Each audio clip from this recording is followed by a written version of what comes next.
Welcome everyone. In this video we're going to take a look at the quiet and auto quiet features of the Whistler laser radar detectors.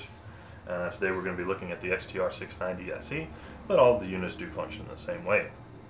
Alright, the quiet button is going to be located on the top of the detectors here, and if we press the quiet button while the unit is idle, while it's not alerting, that's going to put us into the auto quiet mode.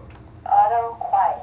And the way that this is going to function is when we do receive an alert, we're going to get a few seconds of our normal audio tones, and then depending on your model, it'll either drop the volume down to the lowest setting or it'll switch from the audio tones over to a beeping or clicking sound. So let's go ahead and trigger an alert and see how that works.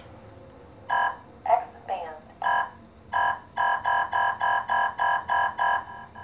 As you can see there, the audio dropped down all the way to the lowest setting. Okay, the next way that unit is going to function is if we press the quiet button during an alert. First, let's go ahead and press the quiet button again to get out of the auto quiet mode. We'll hear two beeps, and that lets us know that function is turned off. So if we trigger another alert and then we press the quiet button during that alert, it's going to mute that alert and anything within 20 seconds of it. So let's see how that works. Expand.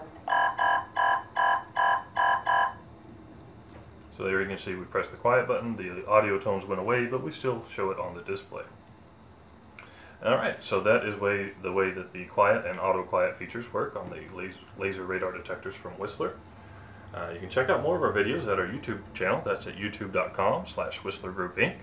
While you're there, don't forget to subscribe, and as always, thanks for watching.